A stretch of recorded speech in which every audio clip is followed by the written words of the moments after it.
కృష్ణుణ్ణి వీలైనంత అదుపులో ఉంచడానికి ప్రయత్నించు. ఆ ప్రయత్నంలోనే ఉన్నానయ్య. రాత్రి నారదుడు, తుంబురుడు, గరుత్మంతుడు మేమంతా సరదాగా కూర్చుని నీ గురించే ముచ్చరించుకున్నాం. పురుష ప్రపంచానికి నువ్వు చేస్తున్న సేవ అద్వితీయమైందని అందరూ నిన్ను పొగిడారయ్యా. అంతా మీ దయ. మరిచాను, అతి త్వరలో నీ దగ్గరికి మరో బాధా సర్పదష్టుడు, భార్యా బాధితుడు రాబోతున్నాడయ్యా. మరో భార్యా బాధితుడా? ఎవరయ్యా అతను?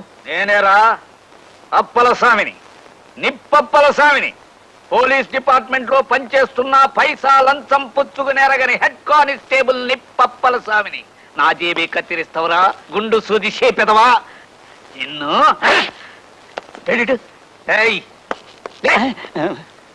అయ్య బాబు, అయ్య బాబు, తప్పైపోయింది బాబు, క్షమించండి. బస్సులో నిగనిగలాడే తమ గుండు చూసి ఎవరో తిరుపతి భక్తులను బెంపడ్డాను బాబు. ఇంకోసారి సౌకర్యం చేద్దామని కత్తిరేశా. పళ్ళి గిలించావా, కొళ్ళబడు తనకేడి ఎదవా. తమరని తెలిస్తే నేను ఇంకో బస్సు చూసుకున్నాను బాబు. బాబు నన్ను ఒగ్గేయండి బాబు. నీ కట్టు కథలు నా కారు సెల్లవురా, దబ్బన ముఖం మీదవా. రే నోటు పదకొండా. Yes sir. రే నేను ఎక్కడున్నాను రా. Yes sir. నీకు పిలిచినాడు పిలిపి వినపడదు, ఎదురుగుండా ఉన్నవాడు కనపడ్డు. చస్తున్నావా నీతో ముందని లాకబులతో చెయ్యి. సరే అట్టగ్గానేవ్వండి. రేపో మాపో నేను బయటకు రాకపోతానా?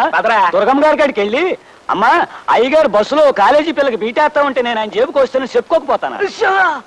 ఇక్కడ మా ఆవిడ పేరెత్తగరా. రే నోట పదకొండు. ఆయన ఎందుకు రా లాకబులతో వస్తున్నావు? నన్ను కాదు, నీకు సరిగ్గా ఈనపడి సాగుకపోవడం నా సాగుకు వచ్చిందిరా నాయన. నేను లాకబులోకి తయమన్నది ఈయన్ని కాదు, బయట ఎవడో గొడవ చేస్తున్నాడు ఆడిని.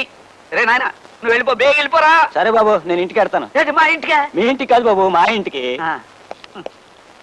ఇది ఎచ్చి వెళ్ళిపోరా నాయన. పోలీస్ స్టేషన్ లోనే దొంగతనం జరిగిందంటే పేపర్ వాళ్ళు బాధపడతారు. సరే ఉంచండి. అడ్డమైన వాడికి మా ఆవిడ పేరు తెలియటం గొప్ప చికాకు అయిపోయింది. రైట్ వేరా, బేగ నా జీతం అయిపోతాడు, నాకు అవుతా చాలా పని ఉంది. ఇంకెక్కడ జీతం అయ్యా? ఇందాకే మీ ఆవిడ వచ్చి తీసుకెళ్ళింది. ఏంటి మా దుర్గొచ్చి తీసుకెళ్ళిందా? దానికి ఎందుకు ఇచ్చారండి? నేనెక్కడిచ్చానయ్యా? ఆవిడే లాక్కుపోయింది. గోవిందా గోవిందా.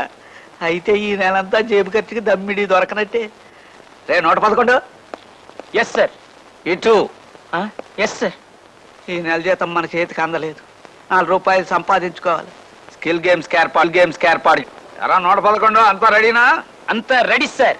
ఎరా ఆట మొదలెడదామా? రండి. కూర్చోండి.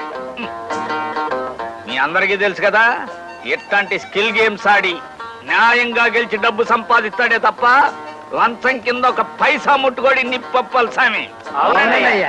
ఆడండి. అరే వీడి ఆట అయిపోయింది. నీకు డీల్ షో పడ్డట్టు